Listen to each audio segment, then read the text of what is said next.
loved, be kind, be you. We're learning what compassion is all about. I'm Daisy. And I'm Ariane. And we're your hosts. Last time we talked about the thing that happens when you see someone laugh or cry or hurt themselves. Something in your brain responds because you know what it's like to feel laughter or sadness or pain. This is called empathy. And we know what it is like to feel something, we can become more compassionate towards one another. That's what compassion is. I see your hurt, I feel your hurt with you, empathy, and I help ease your hurt. But to have compassion, we first have to be together.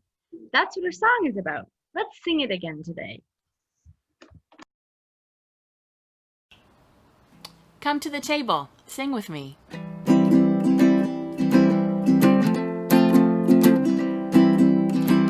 to the table. Come to the table.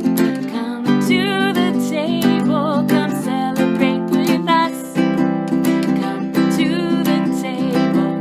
Come to the table. Come to the table. Come celebrate with us.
Okay, now we are going to lead everyone through a breathing and yoga sequence connecting our bodies to compassion's gift of welcome.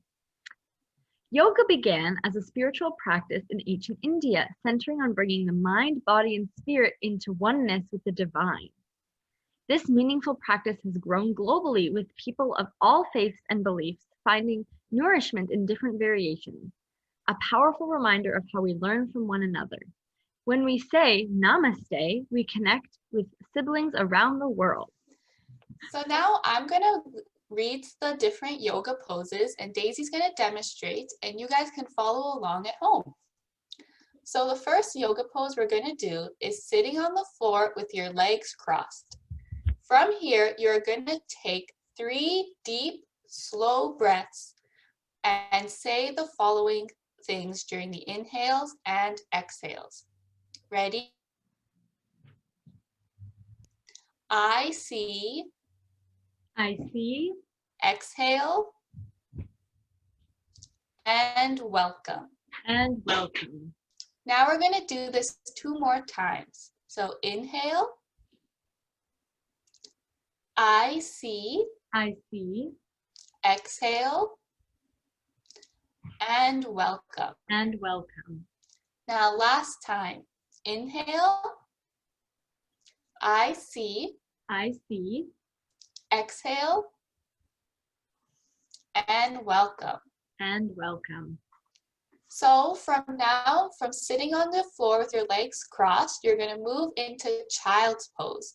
So this means you're going to kneel forward with your big toes together and knees making a V. Then you're going to stretch your arms forward and let your forehead rest on the ground. Stay in this position for as long as feels comfortable.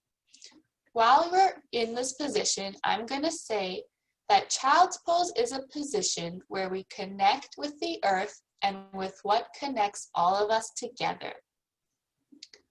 From child's pose, we're now going to move into tabletop pose.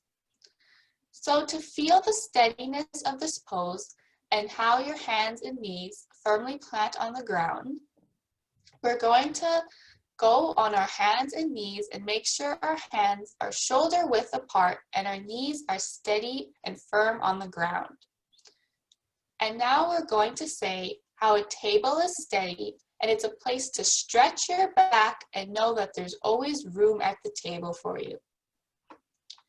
From tabletop pose, stretch your hips up and your legs back and your arms straight into downwards facing dog. Hold this pose while breathing in and out a few times.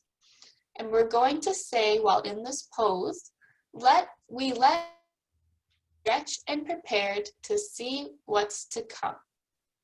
From downward facing dog, lower your hips into plank pose. Then lower further to the ground. Straighten your arms and stretch your upper body, head towards the sky into upward facing dog. Hold this pose while breathing in and out a few times. We face the sun and welcome what this day holds for us. From upward facing dog, lower your upper body back to the ground, then push your hips and legs up into downward facing dog once more. From downward facing dog, jump both feet forwards or step one foot then the other to meet your hands. Slowly roll your back up until you are standing straight and tall in mountain pose.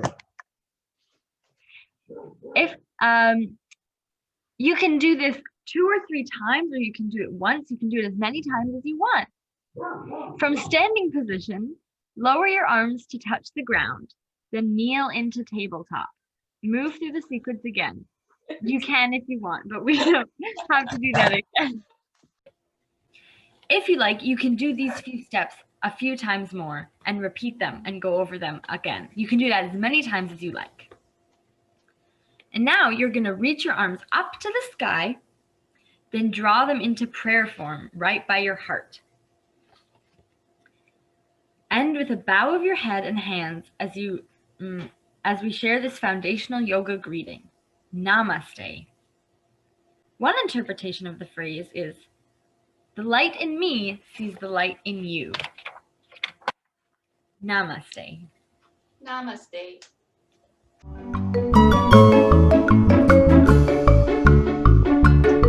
Compassion in action activities remind us how we can be with each other so that in everything we make, do, or say, we can be a compassionate person. These small, simple, tangible acts express our deep and wide compassion. We are going to create a centerpiece, a table decoration, for your next meal together that can stay there as a reminder of how being together at your table can be a time to show compassion to each other. You can use a container like a mug or a vase. You can use pipe cleaners, straws, construction paper, or tissue paper to decorate it. And you could go collect loads of things like bits of nature like sticks and flowers and leaves and rocks to decorate it, or you could use candles. You can use anything that you can find around your house or outside to decorate your beautiful vase, your beautiful centerpiece for your table. Before you begin, think about what kind of centerpiece you want to make. What kind of container do you want to use? What do you want to display in that container? Will you find things in your yard or at home?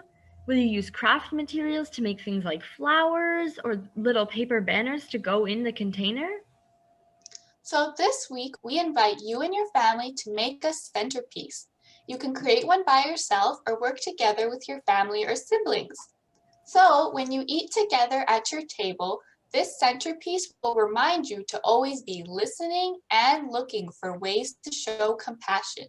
And you can remember that compassion is, I see your hurt, I feel your hurt with you, and I help ease your hurt.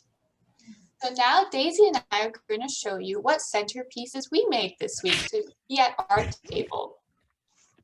So my centerpiece is a glass jar that I found at my home.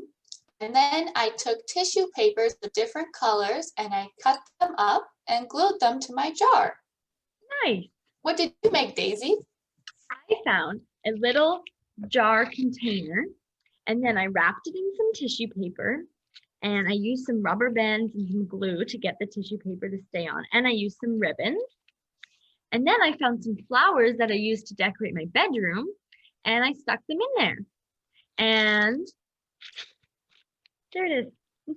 That's awesome. I think this is a really great way as a reminder to show compassion at our dinner tables this week. It really is. We saw how when we gather around a table, even like this virtual table, we can see and feel the emotions that are present around the table. We've learned a lot about compassion, like how the beginning of compassion is seeing. When we really see when other people are sad or happy, lonely or scared or hurt, we begin to feel it with them. That is our empathy. Did you see sadness today or joy? Did you see any hurt today? This is the beginning of compassion. Seeing what someone is feeling is the beginning. Then we use our empathy to feel what they feel. And if our compassion is strong, we offer to help them. When we see and welcome each other, we make ourselves open to being compassionate people. Let's close with our prayer, our reminder of ways we want to act and things we want to say. Our warm, wide arms are always open. Our warm, wide arms are always open.